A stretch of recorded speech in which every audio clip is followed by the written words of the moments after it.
안녕하세요. 안녕하세요. 반갑습니다. 전 손승주라고 합니다. 동참을 와주셔서 감사합니다. 일단은 뭐 저에 대해서 소개할 건 없지만은 간단히 자기소개를 하자면요. 좀 오래전에 시험에 합격해서 2013년부터 신림동에서 노무사 강의를 하고 있어요. 그래서 아무튼 13년 9월이죠. 그 정도부터 지금까지 강의를 해오고 있고, 그리고 저기 서울에서, 여기도 서울이죠. 아무튼 저기 서초동에서 조그맣게 변호사 사무실을 운영하고 있습니다. 그리고 뭐 나이는 40대 중반이고요. 물론 외모는 20대 외모지만은 아무튼 나이는 40대 중반이고, 그리고 다음 달에 애 아빠도 됩니다. 뭐 아무튼 그런 사람이고요. 여러분들이 어쨌든 노무사 공부를 하러 왔으니까 조금 노무사에 관해서 얘기를 드리자면은, 일단은 이 노무사라는 자격증이 요즘에 무슨 노동법원을 만드네 어쩌네 뭐 이렇게 말이 많은데요. 뭐 노동법원을 만들든지 말든지 그거는 뭐 우리가 통제할 수 없는 영역이니까 뭐 그러거나 말거나고요. 여기 있는 이 노무사의 진로는 제가 개인적으로 생각할 땐 크게 두 가지가 있는데, 하나는 이제 현업을 하는 것이고, 하나는 이제 뭐 기업을 가는 것이다. 물론 현업에 있다가 기업에 옮기는 케이스가 가장 많겠죠. 네, 현업이라 하면은 이제 노무사 사무소나 노무법인 같은 데서 일하는 걸 말하는 거겠죠? 그죠? 네, 뭐 현업에서는 월급쟁이로 오래 일하는 케이스는 잘 없어요. 보통은 월급쟁이로 적당히 일하다가 현업에 남을 거면은 자기 사업을 합니다. 우리가 보통 개업을 한다 그러죠. 네, 뭐 개업을 했을 때 성공 확률은 이거는 개인마다 편차가 너무 크니까 그거에 관해서는 뭐 얘기할 필요는 없는 것 같고요. 여기 있는 이 기업으로 갔을 때, 기업으로 간다라는 건 결국엔 취업한다라는 얘기 아닙니까? 일반 기업으로 간다라는 거는 취업한다라는 건데, 이 취업 자격증으로서는 저는 개인적으로 굉장히 우수한 자격증이다라고 생각을 합니다. 기업에서 자격증 수요를 뭐 필요로 할 때 여러분들 알고 있는 문과 자격증이 뭐가 있는지는 뭐 모르겠지만은, 일반적으로 뭐 세간에 많이 알려진 게 뭐 세무사, 그 다음에 뭐 회계사, 그 다음에 뭐 간평사, 그 다음에 또 뭐가 있을까요? 뭐 관세사, 또 뭐 있죠? 법무사, 훌륭하시네요. 법무사, 그 다음에 뭐 변호사, 그 다음에 노무사, 뭐 요런 자격증들이 있을 거 아닙니까? 그죠?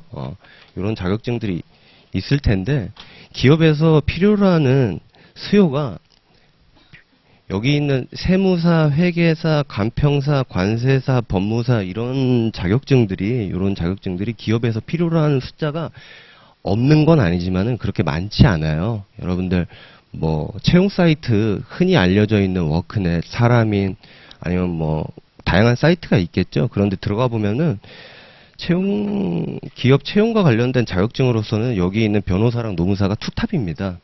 요게 기업에서 수요를 가장 많이 요구하고 있어요. 가장 많이 필요로 하거든요. 그래서 뭐 요쪽은 일단은 뭐 성공 확률은 개인마다 편차가 굉장히 크니까, 어떤 사람은 진짜 왕창 많이 벌고 어떤 사람은 조금밖에 못 벌고 그러기 때문에 개업을 했을 때 그거는 개인의 영업 능력에 따라서 정말 편차가 커지거든요.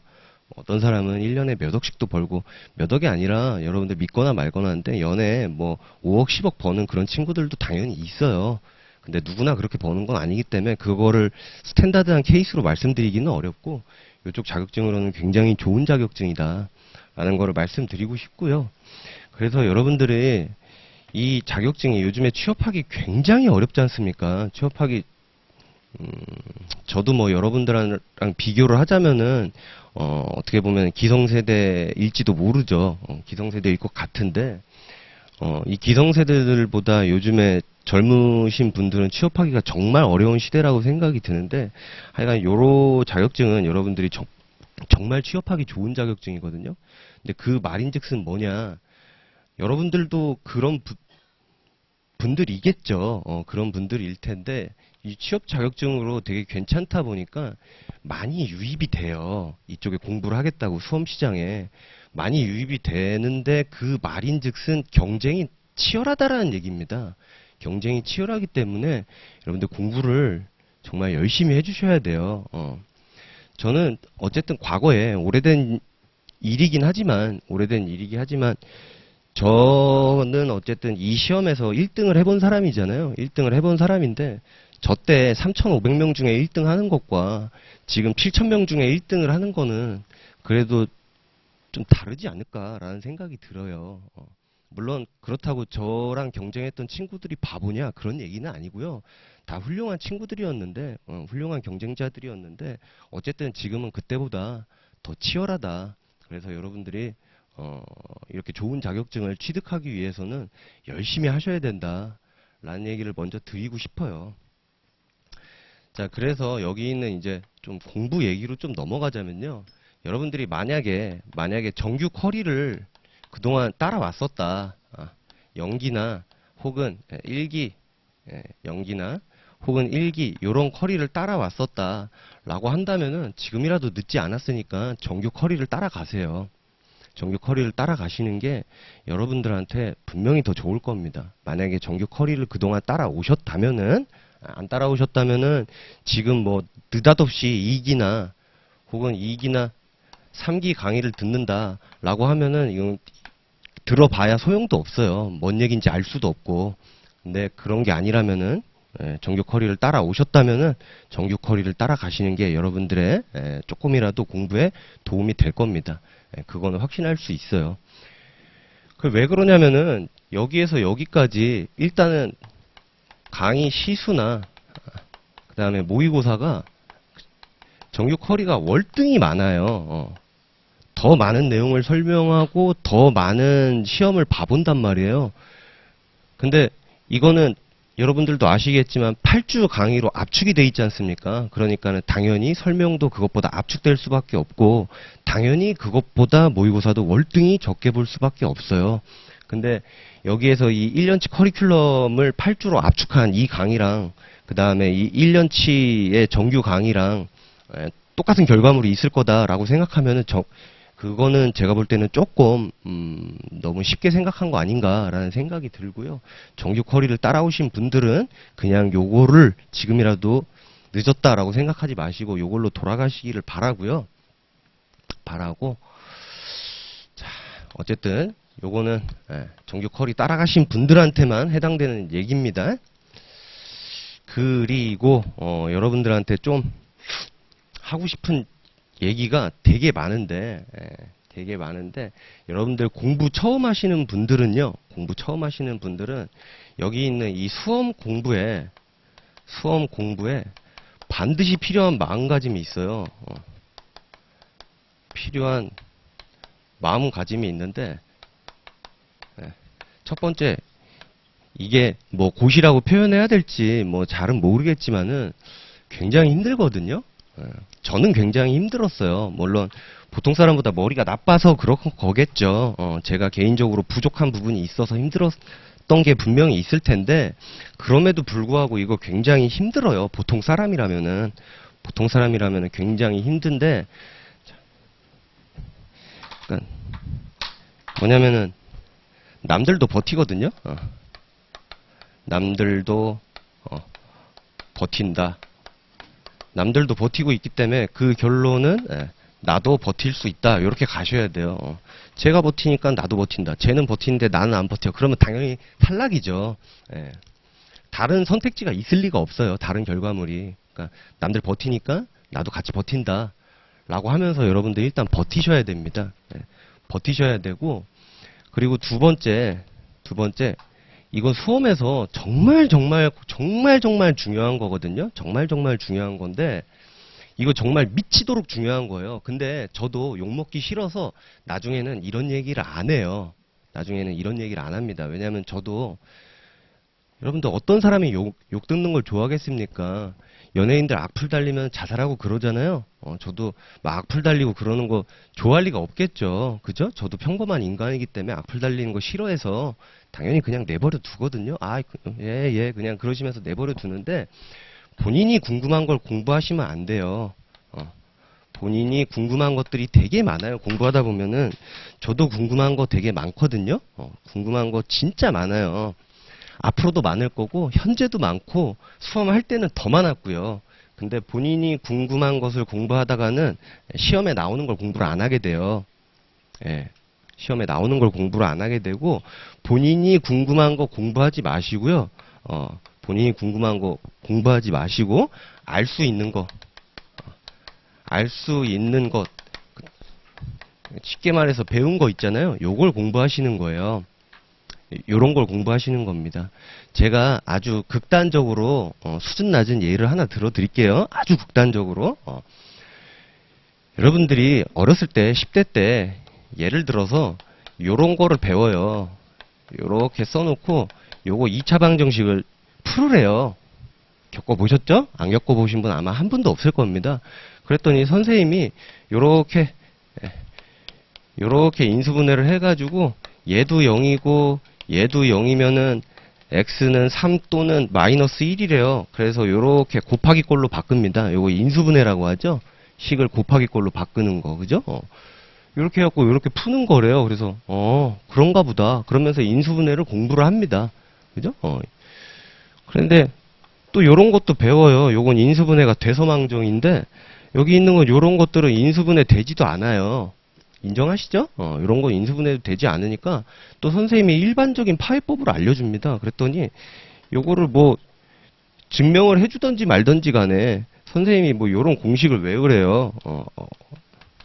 와, 이런 병딱 같은 공식이 다 있나 그러면서 그냥 어쨌든 간에 병딱 같은 공식을 앉아갖고 외웁니다. 그래서 그래도 인수분해가 안 되는 것도 그런가 보다 하면서 여러분들 이거 외우라는 얘기 아닙니다. 오해하지 마세요. 그렇게 또 이걸 외워서 어디다 써먹어요. 저희가 이 시험에서 그죠? 써먹을 데 없어요. 그냥 이런 걸 배웠다라는 거죠.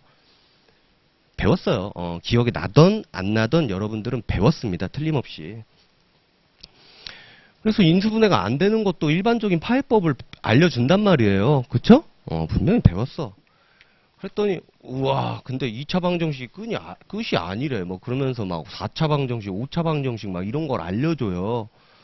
그랬더니 앉아갖고 뭐 이런 거를 풀어보래요. 우와 나 미치겠다. 맞게 만드는지 모르겠네요.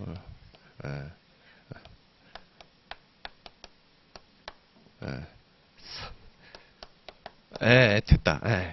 요렇게 됐는데 우와 선생님이 여기에다가 1을 넣으면 0이 된대. 일부러 이렇게 만들어놨어. 1을 넣으면 0이 되게끔. 그랬더니 분명히 요게 인수로 있고 나머지는 요렇게 요거는 이제 뭐 여러분들 기억나는지 모르겠는데 고등학교 때인가 중학교 때인가 뭐 조립대법이라는 걸로 여기 안에 있는 인수를 또 구할 수가 있어요.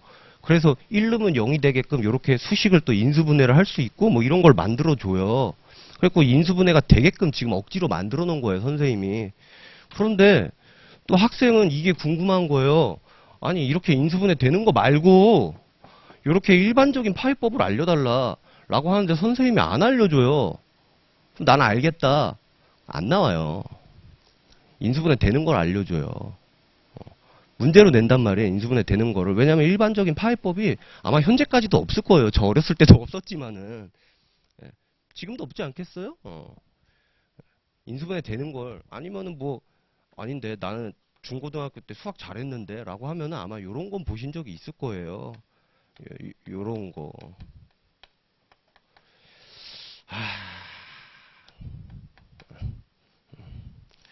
이야.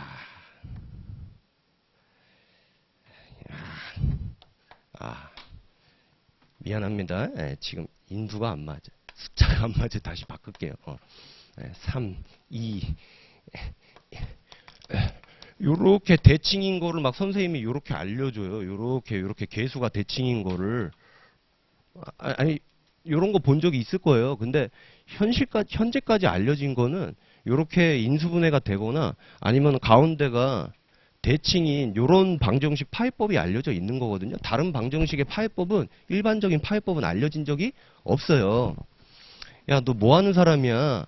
라고 하면은 저는 그냥 노동법 가르치는 사람인데 그냥 그렇다고요. 제 기억상으로는. 그래서 4차, 5차 방정식은 이렇게 가운데가 대칭인 거하고 이렇게 인수를 넣었을 때 인수분해가 되는 어떤 숫자를 넣었을 때 0이 돼서 인수분해가 되는 이런 두 가지 파해 방법이 현재까지 알려져 있는 방법이거든요. 그러니까 이런 일반적인 파해법을 안 알려줘. 근데 나는 알고 싶대. 근데 없어. 근데 나는 궁금해. 그래봐야 소용없어요. 그래봐야 소용이 없어요. 여러분들 수험에 하등에 도움이 안 돼요. 하등에. 그리고 또 하나의 극단적인 얘기를 드릴게요. 내가 학생인데 수능을 준비하고 있는데 시가 하나 있어요. 뭐 님은 갔대요. 어디로 갔는지 모르겠는데 님은 갔습니다. 님은 완전히 가버렸어요. 막 이런 시가 나와 있는데 교과서에 보니까 이게 무슨 나라 잃은 슬픔을 쓴 시래요. 막 이렇게 써 있어. 근데요. 이런 건 정말 최악인 것 중에 하나인데 저는 읽어보니까 이거는 나라 잃은 슬픔이 아니라 여친한테 차여가지고 지금 굉장히 고통스러운 거다. 내가 보니까 라고 하는 내 생각은 그렇습니다. 라고 하는 공부 방법 있잖아요. 교과서에는 나라 잃은 슬픔이라고 써 있는데 내 생각은 그게 아니다. 라고 하는 공부 방법이 있어요. 그리고 그걸 끝까지 관철시키는 분들이 있거든요. 내 생각은 그러하니까. 근데 당연히 수능에서 정답 처리는 이건 나라 잃은 슬픔이다. 이런 게 아마 정답일 겁니다. 제가 이 시를 정확하게 알고 있는지는 모르겠는데 지금 뭐 즉흥적으로 얘기하는 거다 보니까 이게 뭐 한영훈 선생님의 무슨 시죠? 아닌가요? 아니에요? 좀 도와주실래요? 한영훈 선생님 시 아니에요? 몰라요? 님은 그래요. 아무튼 그러니까 무슨 말이냐면요. 교과서에 써 있는 게 그냥 답이고요. 내 생각은 이러하다라고 하면요. 저도요 반드시 그럴 겁니다. 그렇게 생각하세요? 그러면 그럴 수도 있죠. 라고 답변을 드릴 수밖에 없어요. 왜냐 요즘에는요. 시간이 흐를수록 수험생분들도 나는 고객이고 너는 서비스를 제공하는 사람이잖냐 라는 태도가 시간이 갈수록 뚜렷해지고 있어요. 그러니까는 그게 아닙니다 라고 하면은 수험생분들도 싫어해요. 그렇기 때문에 저도 서비스하는 입장에서 그럴 수도 있지요 라고 대답할 수밖에 없어요. 그럴 수도 있지요. 근데 그래도 판례는 이런 입장입니다 라고 하지만 그래도 제 생각은 그게 아닌데요. 뭐 그럴 수 있습니다. 네, 그냥 그럴 수밖에 없거든요. 서비스 업종이잖아요. 여러분들 노무사도 서비스 업종입니다. 생산지가 아니고요. 판매하는 것도 물론 서비스를 판매하는 거죠. 근데 분명히 직업 분류상으로 서비스에 속하는 거고 이것도 서비스예요. 그렇기 때문에 저는 그렇게 할 수밖에 없거든요. 근데 그렇게 되면은 내 생각이 맞구나. 내 생각은 이러한 건데 나는 이렇다. 근데 실제 시험에서는 이게 정답 처리될 확률이 거의 없죠. 본인 생각을 자꾸 관철시키면은. 그죠? 그러면 선생님 여기 교과서에 해당하는 것도 이 수험에도 있습니까? 이 교과서에 해당하는 게 이 수험에 있습니까? 라고 하면 있어요. 교과서에 해당하는 게 이 수험에 있는데 그게 뭐냐? 대법원 판례예요. 대법원 판례가 이 수험의 교과서에 해당하는 겁니다. 그게 정답 처리되는 것이고 그 다음에 물론 우리가 현실에서 객관식 문제를 풀다 보면은 복수 정답 처리되는 경우가 있잖아요. 그렇지 않습니까? 그러니까 이 대법원 판례 외에 다른 견해가 복수 정답 처리될지도 모르죠. 그거는 될지도 모르는 거예요. 그건 확실히 몰라요. 그거는 누구도 모르는 겁니다. 근데 틀림없는 건 대법원의 입장 외에 딴 게 복수 정답 처리될지도 모르지만 그거는 모르는 거고 거듭 얘기하지만 이 대법원의 입장은 그냥 정답이에요. 알겠습니까? 근데 나는 그것과 생각이 다르다. 예컨대 여러분들 중에 누군가는 법대를 나왔을 겁니다. 그쵸? 누군가는 틀림없이 법대를 나왔을 텐데 저도 학교에서 수업을 들어본 적이 있잖아요. 그죠? 학교에서 수업을 들어본 적이 있는데 학교에서는 학자분들이 계시기 때문에 그 학자분들은 그럴 수 있어요. 그럴 만한 권위도 있고 그러니까 대법원은 판례는 틀렸고 나는 대법원은 A지만 나는 B라고 생각하는데 대법원 판례는 틀렸고 내 말이 맞다라고 하시는 교수님들은 분명히 현실에서 존재합니다. 근데 그거는 교수님들이니까 그렇게 할 수 있는 거지 여러분들이 실제 학교에서 교편을 잡고 계신 교수님들은 아니시잖아요. 그죠? 그러니까는 그냥 대법원 판례대로 따라가면 정답 처리가 된다라는 거예요. 무슨 말인지 아시겠죠? 그래서 내 생각은 이러합니다 라는 걸 수험에서 관철시킬 필요는 없다라는 거를 너무나 제가 이거 수험에서 굉장히 중요한 얘기 한다라 그랬죠. 여러분들이 너무나 잊지 마셔야 돼요. 내 생각은 다르니까. 나는 대법원 판례가 틀렸다라고 생각하고 내 말이 맞아. 이런 태도는 피하셔야 됩니다. 아시겠죠?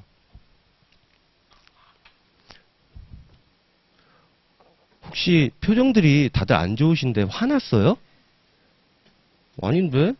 나는 여기 석박사학위 따러 온 건데, 나 여기 연구하러 왔는데, 여러분들 여기 연구하러 온 거 아니고요. 시험 준비하러 오신 거예요. 시험. 그거를 잊지 마셔야 돼요. 시험을 봐서 맞춰서 합격하시러 오신 거거든요. 그럼 석박사학위는 어디 가서 학교 가서 따시는 거예요. 알고 계시죠? 그런 거는 학교 가서 따시는 거다.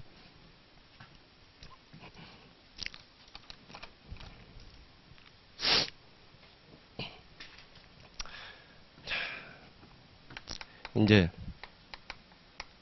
이 동차반에 관해서 좀 간단하게 설명을 하면요.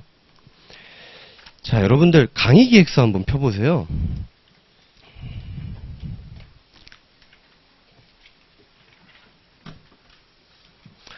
강의 기획서를 한번 펴보시면은요, 두 번째 면 한번 펴보실래요?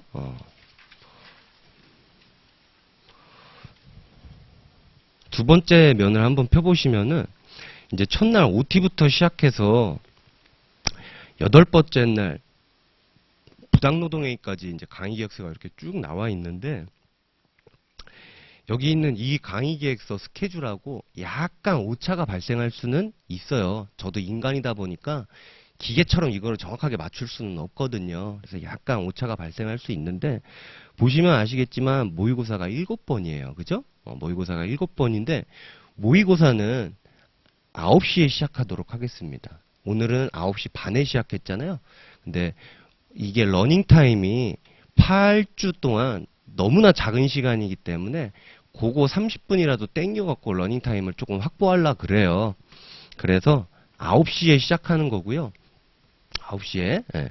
그리고 당연히 9시에 올 수 있어야 돼요, 여러분들은. 왜냐면 여러분들도 나중에 직장 다니시면은 대부분 9시에는 출근하라고 할 겁니다. 근데 못 온다? 아니요. 그런 거 없어요. 그냥 오셔서 시험을 보셔야 되고요. 그리고 현재 여러분들 이 시험 보는 거 있잖아요. 그럼 시험 보면은 점수도 좀 매겨보고 그 다음에 틀린 거는 좀 체크도 해드리고 그런 걸 하지 않습니까? 그렇잖아요. 근데 그게 인력이 아주 남아돌지가 않아요. 왜냐하면 여러분들도 나중에 언젠가 합격하고 나면은 요런 거를 저를요 이제 소정의 금액을 받고 도와주실 수가 있는데 솔직히 말하면요 다들 이거 하는 걸 별로 안 좋아해요. 합격하신 분들이 합격하고 나면은 다들 저랑 혈맹을 맺거든요. 도와주겠다. 도와드려야죠 라고 하는데 다들요 몇 달 지나고 나면 귀찮아합니다. 근데 뭐 그걸 뭐라고 할 수도 없어요. 왜냐면 사람은 원래 그러니까요. 귀찮아요. 누구나 다. 그러면 돈을 아주 많이 주면 되느냐 라고 하면요. 아니요. 귀찮아합니다. 물론 아주 많은 돈을 줄 만큼 제가 능력도 안 되지만은 그래서 인력이 굉장히 부족하다. 그래서 여러분들이 이걸 잘 따라줘야 되는데 예를 들어서 이렇게 하시는 분들이 있어요. 난 지난주에 모의고사를 못 봤으니까 지난주 거를 1주차 거를 아니 뭐 예를 들어서 2주차 모의고사를 4주차에 써와가지고 그냥 섞어냅니다. 말없이 조용히 섞어내요. 그러니까 무슨 생각인지 정확히 모르죠. 그런 분들하고 대화해 본 적은 없으니까. 난 돈 냈잖아. 그러니까 2주차 모의고사든 3주차 모의고사든 언젠가 내기만 하면 너는 해줘야지. 그런 거 없습니다. 반드시 그때그때 내셔야 돼요. 아시겠죠? 그리고 온라인 분들 손 흔드세요. 온라인 분들 손 흔드시고 온라인 분들도 손 흔들어야 합격합니다. 손 반드시 흔드시고 도서관에서 남들이 이상하게 쳐다보는 거 신경 쓰지 마세요. 남들 이목 신경 쓰세요. 남의 이목을 전혀 신경 안 쓰고 살면 안 되죠. 다 같이 사는 세상인데. 근데 온라인 분들도 반드시 그 답안 제출하는 거에 대해서 공지 내용을 확인하시고 반드시 그에 따라줘 주셔야 됩니다. 따라 주셔야 되고 나중에 공지사항 안 지키시고 아니 이런 경우는 있을 수 있어요. 정말 집에 부모님이 너무 아팠다. 너무 부모님이 아프시다. 혹은 뭐 그에 준하는 사태가 일어났다. 그러면 그럴 수 있죠. 상호 이해가 가능한 범위 내죠. 근데 그런 일도 없으면서 나는 늦잠 잤는데 그래서 나는 못 냈는데 근데 나는 어쨌든 간에 고객이지 않느냐.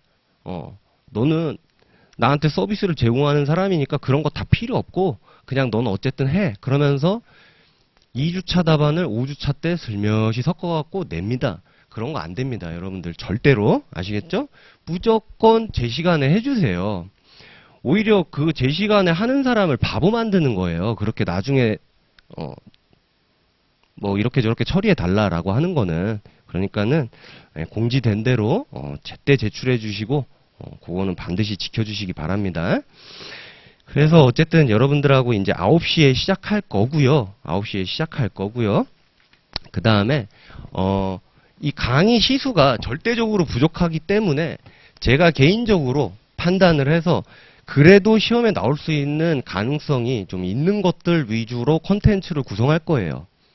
정규 커리만큼 많은 설명을 할 수는 없습니다. 주어진 절대치 시간이 부족하기 때문에.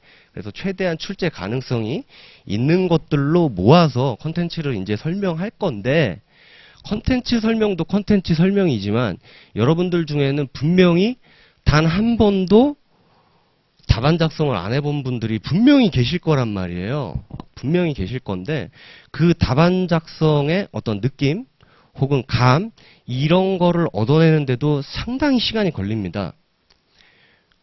제가 이 시험을 봐본 사람이잖아요. 근데 제가 보통 사람보다 조금 머리가 안 좋다라는 걸 기준으로 했을 때 저 같은 경우는 정말 많은 시간이 걸렸어요. 이 답안 쓰는 거에 익숙해지는데. 이 내용을 아는 것도 문제지만은 답안 쓰는 거 익숙해지는데 정말 많은 시간이 걸렸다. 정말 많은 시간이 걸렸는데 그러면 여러분들은 거기에 익숙해지기 위해서 어떻게 해야 되냐 라고 하면요. 여러분들 강의계획서 첫 페이지 오시면요. 맨 위에 보면은 손승주라고 써 있는데 오른쪽에 카페라고 돼 있어요. 카페라고 돼 있는데 여기 있는 이 카페를 가입하십시오. 가입 절차가 복잡하지도 않아요. 복잡하지도 않고 이게 합격하신 분이 만들어주고 좀 관리도 해주고 계시거든요. 근데 뭐 제가 알기로는 가입하는 거 복잡하지 않습니다. 컴맹이라도 누구나 가입할 수 있는 거고요. 여기에 이제 카페에 가입하게 되면은 연기 자료가 업로드 돼 있어요. 업로드가 돼 있는데 연기 자료 업로드 돼 있는데 보면은 이제 숙제라고 돼 있는 게 있거든요. 그러면은 시험 문제가 있고요. 문제가 있고 그 다음에 이 문제에 대한 예시 답안이 있는데 여기 있는 요 예시 답안이 실제 답안하고 똑같은 규격으로 만들어져 있어요. 실제 답안하고 저희 실제 답안이 줄이 좀 크면서 22줄로 돼 있는데 거기에 익숙해지는데 시간이 상당히 걸려요. 그러니까는 여러분들이 자꾸 여기 있는 요걸 보시면서 요런 느낌으로 써야 되나 보다 답안에다가 그거를 자꾸 여러분들이 눈으로 발라야 됩니다.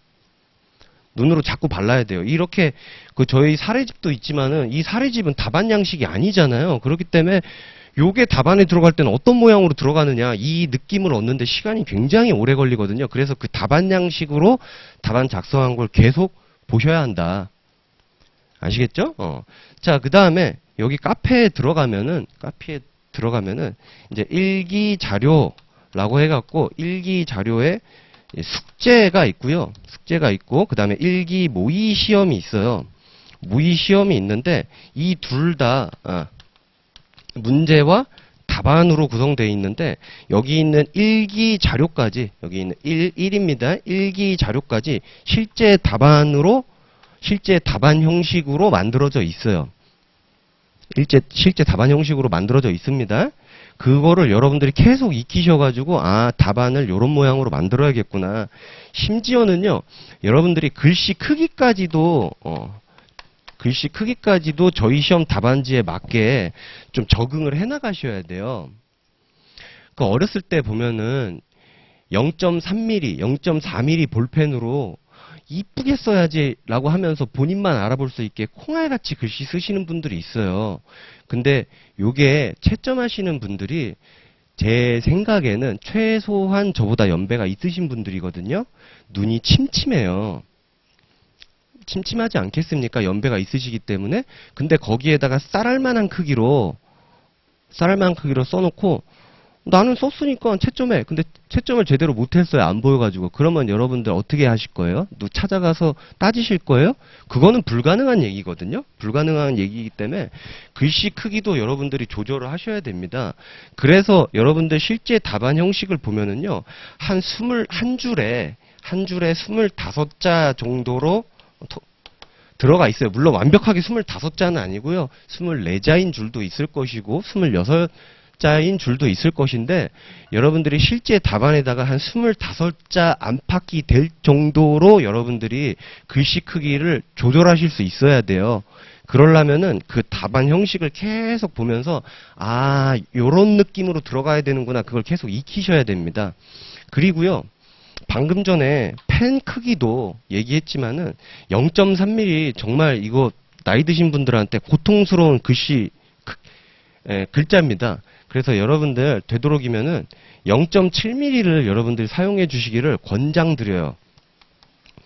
요거는 여러분들 권장입니다. 반드시 그래야만 된다라는 게 아니에요. 알겠죠? 저는 이 노무사 수험을 할 때는 0.7 에너겔이라는 걸 사용을 했었고, 왜냐면 0.7이 에너겔 말고도 뭐 사라사, 제트스트림 이런 것들도 있는데 여러분들도 아마 써보신 분들은 아시겠지만 사라사 같은 거는 번져요. 그래서 그런 건 권장하고 싶지가 않고요. 이게 에너겔 같은 게 글씨가 안 번지고, 왜냐면은 페이지 착 넘겼는데 다시 돌아보니까 앞 페이지랑 묻으면서 막 퍼져 있어. 그러면은 계열받잖아요. 힘들게 썼는데. 이렇게 넘기면 어딘가 접촉이 될 거 아닙니까? 근데 퍼져 있으면은 그거 진짜 황당하다고요. 그래서 저도 시행착오 끝에 에너겔이라는 볼펜을 사용했었는데 요게 좀 굵고 예쁘게 나오거든요. 근데 권장입니다. 반드시 써야 된다라는 게 아니라. 그리고 이제 변호사 수험할 때는 줄 크기가 다릅니다. 그래서 거기에 맞춰서 또 0.7 제트스팀이라는 걸로 또 바꾸게 됐는데 어쨌든 여기에서는 0.7 에너겔 같은 게 가장 스탠다드한 펜이지 않나, 노무사 수험에서는 이라는 생각이 들어요. 그래서 권장을 드리고 싶고, 그리고 여러분들이 여기 있는 거 요걸 보면서 실제 답안 형식하고 똑같은 연습장을 구매해서 한 두세 줄 따라 써보는 것도 괜찮습니다. 아, 요런 느낌으로 쓰면은 25자 정도가 들어가는구나 라고 실제로, 물론 그거를 다 옮겨 쓰면 팔이 빠지겠죠. 그러니까는 한 3줄, 4줄 써보면서 아, 요런 느낌으로 글씨를 쓰면 한 줄에 25자가 들어가겠다라고 연습해 보시는 거는 아주 좋아요. 됐습니까? 그 다음에 아까 전에 그 카페에 들어가면은 2기 자료가 2주 이내로 업로드 될 겁니다. 근데 이거는 실제 답안 형식으로 업로드 할 건 아니에요. 이거는 실제 답안 형식이 아니고요. 요렇게 요런 인쇄물 있잖아요. 책 같은 거 요런 형식으로 업로드 될 건데 하여간 요거는 여러분들이 이제 출제 가능성이 조금 있는 문제들이다 라고 다운로드 받아 가지고 여기 있는 요거, 여기 있는 거 요거, 여기 있는 거 요거를 무지막지하게 읽으세요. 왜냐면은 사실상 여러분들이 모든 걸 다 알고 들어간다. 그런 사람은 없어요. 모든 걸 다 알고 들어간다라고 하는 사람은 없거든요. 그거는 정기 커리큘럼을 따라온 사람도 마찬가지입니다. 그러면은 야, 너는 1타 강사가 아니잖아. 1타 강사 애들은 모든 걸 다 알고 들어가. 아니에요. 그거 아닙니다. 여러분들 아닌데 모든 걸 다 알고 들어가는데 아니에요. 여러분들 수능 볼 때 모든 거 다 알고 들어가는 거 아니죠? 그냥 한 명도 예외 없이 모든 걸 다 알고 들어가는 사람은 없어요. 그거 인정 안 하면은 여러분들 수험 굉장히 어렵습니다. 누구나 조금씩 모르는 상태로 들어가는데 다만 조금씩 모르는 상태에서 차이가 있을 뿐입니다. 차이가 있을 뿐이고 어쨌든 간에 여러분들은 절대로 모든 걸 다 알고 들어갈 수가 없는데 최대한 확률을 높이기 위해서 여기 있는 요거, 그 다음에 여기 있는 2주 이내로 업로드 시키는 요 자료, 그 다음에 저희 요 사례집 있거든요. 요 사례집, 요거를 여러분들이 많이 돌려보셔야 돼요. 많이 돌려보셔서 유사한 게 나오면은 좀 풀어보겠다라는 마인드로 접근을 하셔야 됩니다. 유사한 게 나오면은 내가 좀 풀겠다.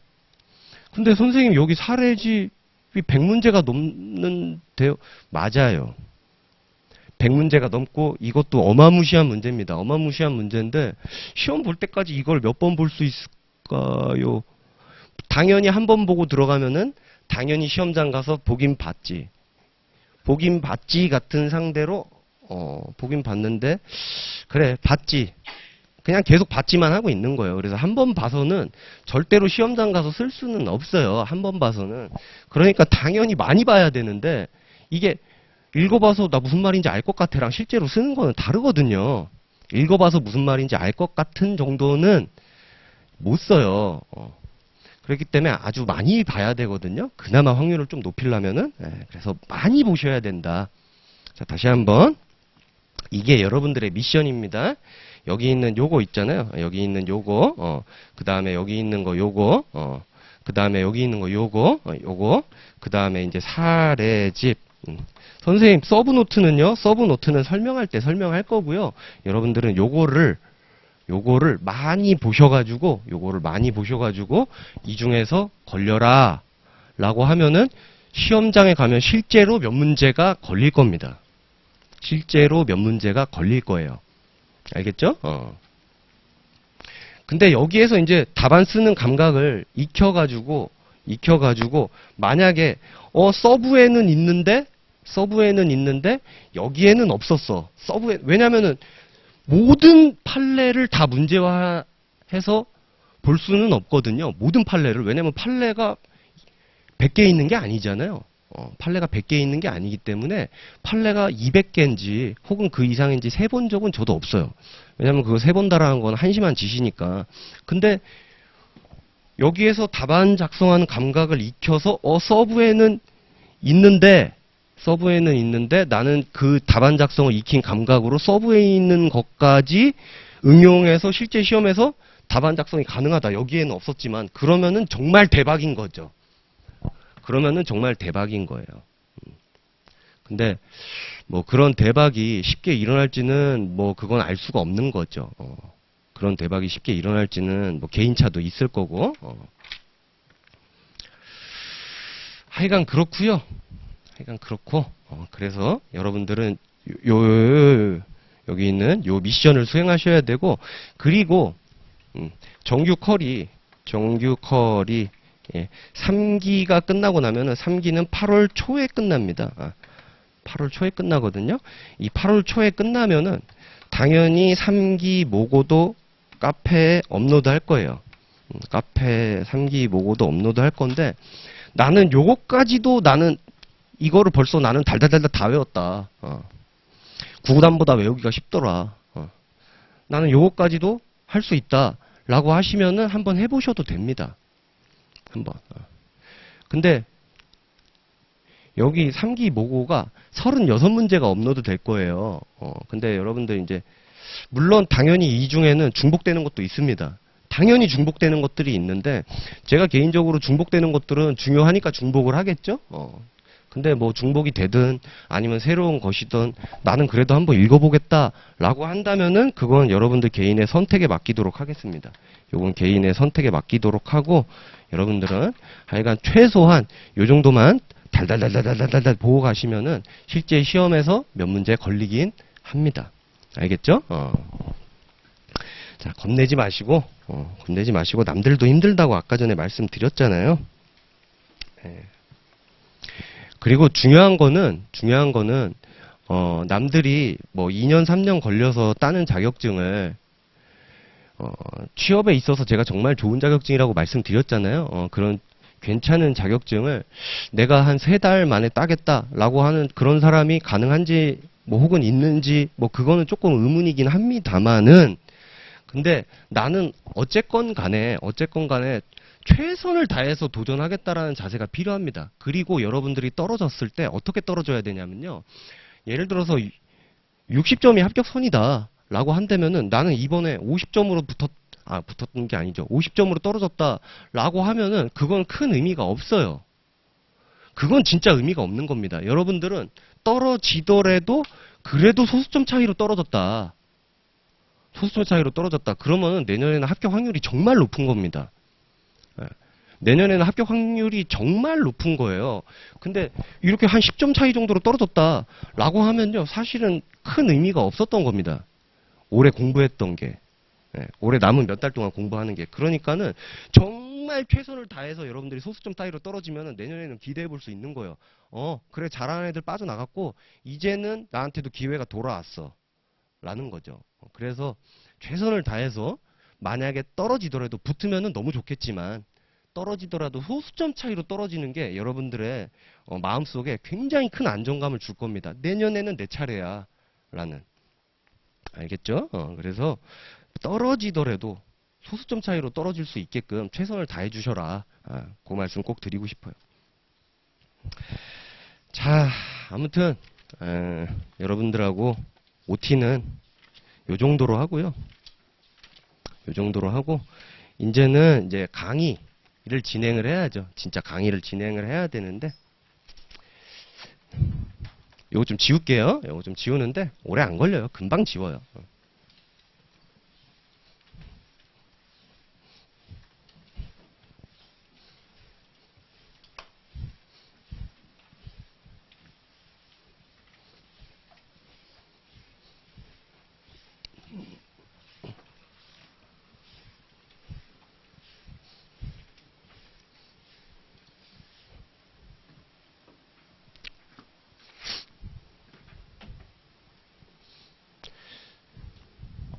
여기 수식이 이렇게 있으니까 여기 수식이 있으니까 저 뭐 하는 놈인지 좀 궁금한 사람이 있을 수도 있을 것 같은 생각이 드는데 저는 노무사 변호사로 일하고 있는 사람이에요. 이런 거랑 아무 상관이 없어요.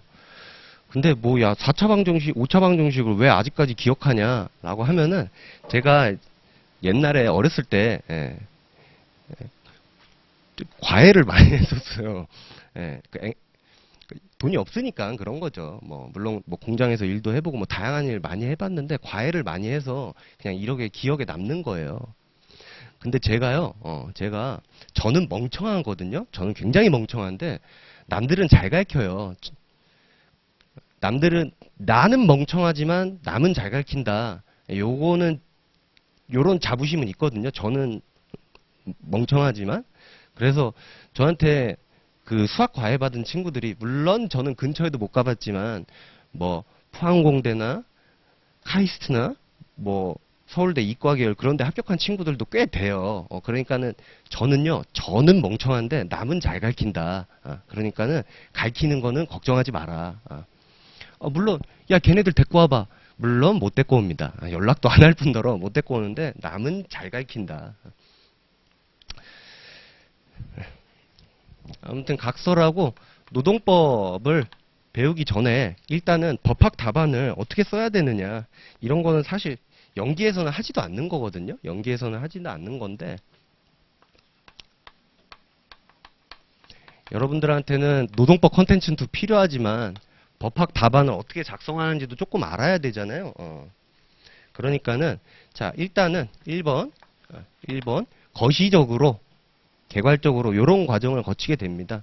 자, 여기 을이라는 친구가 있는데요. 여기 있는 이 을이라는 친구가 여기 있는 이 갑이라는 친구를 따라갑니다. 슬슬슬슬슬 이렇게 따라가요. 따라가는데 갑이라는 친구가 여기 이게 뭐냐면은 집이에요. 집이고 여기 있는 요게 담장이거든요. 요게 이제 담장이고 집이 요렇게 있어요. 여기까지 괜찮습니까? 그런데 이제 갑이 집으로 쏙 들어가니까 뭐 얘가 뭔 생각으로 그랬는지는 그냥 관심 갖지 맙시다. 여기 있는 요 담장을 요렇게 넘어갑니다. 담장을 따라서 이렇게 넘어갔어요. 여기까지 괜찮아요? 이렇게 담장을 따라서 넘어갔는데 여기 있는 이게 집 문이고요. 건물 안으로는 들어가지 않고 담장 안까지만 들어갔다가 다시 나왔어요. 담장 안까지만, 이걸 마당이라고 할게요. 마당 안까지만 들어갔다 다시 나왔다. 자, 이렇게 나왔는데, 그러면은, 여기에서, 주거 침입죄라는 게 한번 적용을 해보자. 얘한테. 주거 침입죄라는 걸 한번 적용을 해보자. 이런 생각이 들었습니다. 주거 침입죄가 과연 성립을 하는가. 그러면 주거 침입죄가 성립을 하려면 주거에 침입을 해야 돼요. 형법을 안 배워서 당연히 모르겠지만은 그냥 표현만 보더라도 주거에 침입을 해야 됩니다. 그죠? 그러면은 타인의 주거에 침입을 해야 되는데, 그러면은 여기 있는 요 마당이 과연 타인의 주거에 해당하는가? 주거에 해당해야 주거에 들어간 거잖아요. 그죠? 주거에 침입한 거잖아요. 그랬더니 여기 있는 요 마당도 누가 대법원 판례는 주거. 원래는 여러분들 중 법대 나오신 분들이 있으면은 제가 표현을 좀 정확하게 쓸 텐데 아마 그런 표현 쓰면 싫어할 것 같아서 위요지라고 하거든요. 형법에서는. 근데 뭐 위요지고 뭐건 간에 그런 거 알 필요 없고 그냥 어쨌든 대법원에 따르면은 여기 있는 요 마당도 주거의 범위에 포함된다더라 라는 게 대법원의 입장입니다. 여기까지 됐습니까? 여기까지 괜찮아요? 주거의 범위에 들어간다. 마당만 들어가도.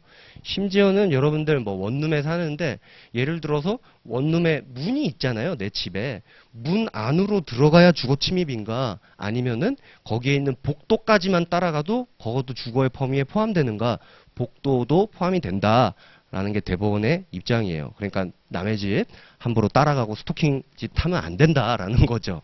주거 침입에 해당할 수 있기 때문에. 됐죠? 근데 어쨌든 간에 주거에 해당한다더라 라는데, 자 보세요. 그러면은 이 주거 침입죄가 성립하게 되면은 곤장 열대다 라고 법조문에 이렇게 돼 있다라고 합시다. 여기까지 됐습니까? 곤장 열대다. 자, 그러면은 여기 있는 주거 침입죄에 해당하면 곤장 열대다라고 돼 있는데 요거를 법률 요건이라고 합니다. 법률 뭐라고 한다고요? 요건이라고 하고 여기 있는 거를 그냥 효과라고 할게요. 주거 침입죄에 해당하면 곤장 열대다. 요거를 효과라고 할게요. 여기까지 괜찮습니까? 자, 그러면은 여러분들 답안 작성은 이런 식으로 해가는 거예요. 첫 번째. 자, 을은 지금 갑의 마당에 들어갔다. 여기까지 됐습니까? 들어갔죠? 자, 근데 주거 침입죄라는 게 있다. 우리 법에는 주거 침입죄라는 게 있다. 근데 이 주거 여기 있는 이 주거에 대해서 대법원은 마당도 포함된다라는 입장이다. 여기까지 됐습니까? 자, 그러니까 세 번째. 그러니까는 을은 마당에 들어갔고 이 마당은 주거에 포함됐으니까 을은 어디에 들어간 거예요? 주거에 침입한 것이다. 타인의 주거에. 됐습니까? 여기까지 괜찮죠? 그런 다음에 네 번째. 따라서 을은 을에게는 주거 침입죄가 성립하고, 됐습니까? 그래서 을한테는 곤장 열대를 내리쳐야 된다라고 하는 이런 결론으로 그냥 차근차근 이렇게 설득해 나가는 거예요. 답안 쓰는 거는. 됐습니까? 선생님, 저는 못 알아들었는데요. 괜찮아요. 여러분들 아마 복동 있죠? 복동으로 천천히 다시 한번 들어보면요. 별로 어렵지 않아요. 가만 보면은요. 여러분들 어렸을 때 배웠던 3단 논법하고 비슷할지도 모릅니다. 사람은 죽는다. 근데 소크라테스는 사람 맞지? 그러니까 소크라테스는 사람이니까 죽어. 이런 거 있잖아요. 어렸을 때 배웠던 그런 것들하고 어떻게 보면 크게 차이가 없을지도 몰라요. 그죠? 그러니까 크게 차이가 없을 수도 모르니까 그냥 여러분들은 요렇게 하는 거구나. 여기까지 됐습니까? 자, 그러면은 요게 답안에는 또 크게 개괄적으로는 알겠는데 그래서 답안에는 구체적으로 어떻게 들어오냐. 답안에는 자, 첫 번째 답안에는 논점의 정리 혹은 논점의 정리가 아니어도 상관이 없습니다. 쟁점의 정리 요런 목차로 일단 로마자 1번으로 들어오시고 보통은 논점의 정리, 쟁점의 정리 요런 목차를 많이 씁니다. 이런 목차를 많이 써요. 자, 그런데 여기에다가는 뭘 쓸 거냐? 이 사건에 있어서 쟁점이 인 거를 쓰는 거예요. 이 사건에 있어서 표현 자체가 논점을 정리하겠다라는 거잖아요. 쟁점을 정리하겠다. 자, 여기에서 자, 1번. 여기 있는 이 집이 몇 평이냐? 혹은 단장이 높으냐? 혹은 갑이 몇 살이냐? 혹은 을이 몇 살이냐? 이런 것들은 중요한 게 아닙니다. 그죠? 자, 이 사건이 벌어졌는데 지금 마당에 들어갔단 말이에요. 여러분들 자 보세요. 이게 논점 정리가 사실은 감각을 터치는데 굉장히 많은 시간을 필요로 해요. 그리고 이 논점을 정리하려면요. 실제로 이론에 정통해 있는 사람이 정리할 수 있는 거예요. 이론에 정통해 있지 않으면은 논점을 정리를 못 합니다. 논점을 정리를 못 해요. 그런데 여기에서는 과연 쟁점이 뭘까요? 마당에만 들어갔다 나왔잖아요. 뭐가 쟁점일까요? 자, 여러분들 이 수업은요. 함께하는 수업이고요. 소리 질러도 돼요. 어차피 소리 질를 사람도 없겠지만은 뭐가 쟁점일까요? 여기에서는 마당이 주거의 범위에 포함되니 이게 쟁점이에요. 마당이 과연 주거의 범위에 포함되느냐? 왜? 마당만 들어갔다 나왔으니까. 갑이 잘생겼니 못생겼니 직업이 뭐니 이런 거는 하나 쟁점이 아니에요. 집이 몇 평이니 담장이 높니 낮니 그런 거는 하나도 중요하지 않습니다. 예. 그렇지 않겠어요? 그죠? 그런 건 다 알 바 아니라는 거예요. 그래서 그 논점을 뽑아내야 되는데 여기도 적어야 되는데 그러려면은 이론의 정통에 있어야지만 이런 이 대법원 판례에 따르면 마당도 주거구나. 이걸 아니까 여러분들이 저게 논점이 될 수 있구나라고 느낀 거지. 이걸 모르는 상태에서 뭐야? 그냥 인터넷 뉴스에다 댓글 달듯이 나쁜 놈이네. 그냥 이 정도밖에 못 하는 거예요, 그냥. 그걸 알아야 논점도 뽑을 수 있는 겁니다. 그래서 이론에 정통해야 논점을 뽑을 수가 있는 거예요. 뭔 말인지 알겠죠? 자, 그런 다음에 두 번째. 여기에다가는 이론 파트를 쓰는 겁니다. 이론 파트. 즉 여기 있는 법조문과 여기 있는 이 법조문에 대한 해석과 이거에 대한 효과 이런 것들을 때려 넣는 거예요. 뭔 말인지 알겠죠? 이런 것들을 때려 넣는 이론 파트. 됐습니까? 그 다음에 세 번째 적용 파트를 씁니다. 적용 파트. 여기 있는 이 사건과 여기 있는 이론을 접목시키는 파트. 지금 설명하면은 여기 있는 이런 것들이 들어오는 파트예요. 적용 파트. 여기까지 됐습니까? 여기까지 괜찮죠? 그 다음에 네 번째 결론 파트. 그래서 얘는 곤장으로 쳐 죽여야 된다라고 하는 걸 다시 한번 써주는 거죠. 갑한테는 곤장을 내리쳐서 죽여야 한다. 물론 죽이면 안 됩니다. 곤장만 열 때 쳐야 되는 거예요. 여기까지 괜찮습니까? 그래서 여기 있는 요게 답안의 가장 기본 포맷입니다. 여기에서 가장 기본 포맷이고 요게 숙달이 됐을 때 그 다른 형태로 변형해도 괜찮아요. 얼마든지 변형이 가능합니다. 이게 선수가 되는 사람이 있어요. 간혹 가다가 매 해마다 몇 프로씩 이게 선수가 되시는 분들이 있거든요. 그러면요. 나름대로 변형을 합니다. 근데 그것도 선수가 되고 나서 변형을 해야지. 나는 어렸을 때부터 독후감을 잘 썼어. 그러니까 나는 지금부터도 내 맘대로 쓸 거야. 그건 안 돼요. 알겠죠? 이 형식을 일단은 그냥 지키세요. 여기까지 괜찮습니까? 자, 그러면은 자, 볼게요. 왜냐면은 여러분들 그거 제가 아까 전에 자료를 읽으라고 했는데 도대체 이게 무슨 형식으로 돼 있는 거야? 라고 생각할 수도 있잖아요. 그게 대부분 다 이 형식으로 돼 있는 겁니다. 그래서 여러분들한테 이걸 설명을 하는 거예요. 무턱대고 읽으면 미쳐버리기 때문에. 자, 한 번만 더 설명할게요. 자, 여기 갑이라는 분이 있는데 여기 있는 이 갑이라는 분이 우리 와이프처럼 임산부예요. 임부. 뱃속에 태아가 들었어요. 뱃속에 태아가 들었는데 여기 있는 이 을이라는 친구가 여기 있는 이 사람의 뱃속에다가 약물을 주입해서 여기 있는 태아를 소멸시켰다 라고 합시다. 약물을 주입해서 소멸시켰다. 이런 사건이 벌어졌다라고 하자고요. 여기까지 괜찮습니까? 자, 그랬더니 타인을 살해한 자는 죽방이 100대다. 죽방이 100대다 라고 하는 법조문이 있다 라고 합시다. 여기까지 괜찮죠? 자, 그런데 타인을 살해한 자인데 이 타인을 살해한 자, 즉 사람을 죽여야 돼요. 뭘 죽여야 된다고요? 사람을 죽여야 된단 말이죠. 여기까지 괜찮습니까? 근데 여기 있는 걸 요거를 아까 뭐라고 부른다고 했죠?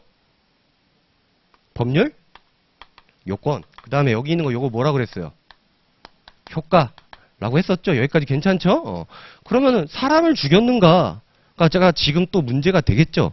그러니까 여기에 또 해석론이 필요합니다. 여러분들 민법 1차 붙으셨죠?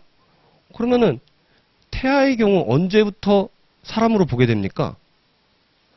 전부 노출됐을 때죠. 그죠? 대법원은 전부 노출서를 취하고 있잖아요. 근데 이거는 지금 형법이잖아요. 그 여러분들이 민법에서 노출서를 배웠던 거고 형법이잖아요. 형법에서는 사람의 범위가 다릅니다. 진통시설을 취하고 있어요. 산모가 진통을 했을 때부터 사람으로 봅니다. 물론 민법에서는 여러분들이 공부했던 게 맞아요. 노출됐을 때부터 사람입니다. 근데 진통부터 사람으로 봅니다. 형법에서는. 그러니까는 근데 마침 진통을 겪고 있었어. 여기까지 됐죠? 진통은 겪고 있었어. 근데 여기 있는 을이라는 의사가 뭔가 약물을 넣어서 소멸시킨 거예요. 여기까지 됐죠? 됐습니까? 자, 그러면은 자, 여기에 요런 과정을 다시 한번 해보자고요. 자, 을은 여기 있는 을은 갑의 뱃속에 있는 태아는 완전히 사람 아닙니다. 태아한테 약물을 주입해갖고 소멸을 시켰다. 여기까지 됐죠? 자, 근데 여기에 사람을 살해한 자는 죽방 100대라는 법조문이 있다. 여기까지 됐죠? 법을 발견하고 그 다음에 여기 있는 세 번째 요 사람은 여기 있는 사람에 대해선 대법원은 진통이 발생하면 사람의 범위에 포함된다 라고 하는 입장이다. 여기까지 됐죠? 자, 그랬더니 여기에서 을이 여기 있는 이 태아의 약물을 주입해서 소멸시킨 것은 곧 뭘 소멸시킨 거예요, 지금? 사람을 살해한 것과 동일하다. 여기까지 됐습니까? 사람을 살해한 게 맞다. 자, 그러니까 다섯 번째, 여기 있는 을은 사람을 살해한 게 맞으니까 얘한테는 죽방 100대가 날라가야 된다. 요런 과정으로 설득해 나가면 되겠죠? 맞죠? 그거를 그냥 차근차근 말이 되게 쓰기만 하면 돼요. 해석론에 따라서. 여기까지 괜찮습니까? 요거. 근데요, 제가 지금, 자, 봐봐요. 지금 계속 법조문을 얘기하고 있어요. 뭘 얘기하고 있다고요? 법조문을 얘기하고 있어요. 근데 자, 보세요. 우리나라의 법이 몇 천 개인지 혹은 뭐 몇만 개인지 그건 모르죠. 그거 할 일 없이 세보는 사람도 없을 테고. 근데요, 이 법이라는 게요, 모든 이 세상에 일어날 일들을 대비해서 빠짐없이 완벽하게 구비가 되어 있냐? 그건 아닙니다. 그건 아니에요. 그건 당연한 거고 어떤 나라도 그렇게 만들기는 힘들 겁니다. 아무리 정교하게 만들더라도. 그래서 법이 없는 공백은 다 누가 메꾸냐? 법이 없는 공백은 대법원 판례 법리로 메꿉니다. 대법원 판례 법리. 그러니까는 법이 없다라고 해서 이론 파트에 안 들어오냐? 그게 아니에요. 법이 없으면 문제로 냈다라는 거는 뭐가 있다라는 거예요? 대법원 법리가 있기 때문에 문제로 낸 겁니다. 그러면 이론 파트에 법은 없더라도 뭐가 들어와야 돼요? 대법원 판례 이론으로 집어넣어서 그 적용 과정에서 해결해야 된다. 라는 거. 뭔 말인지 알겠죠? 모든 게 법이 빠짐없이 다 구비되어 있는 게 절대로 아닙니다. 알겠죠? 그래서 법이 없는 공백은 이론 파트에 대법원 판례 이론을 집어넣어서 여러분들이 해결하시면 된다. 됐습니까? 자, 그렇게 해서 여러분들한테 첫 시간은 OT와 답안 작성 방법에 관해서 개괄적으로 설명을 했고요. 개괄적으로 설명을 했고 10분 쉬었다가 다음 시간부터는 근로기준법을 나가도록 하겠습니다.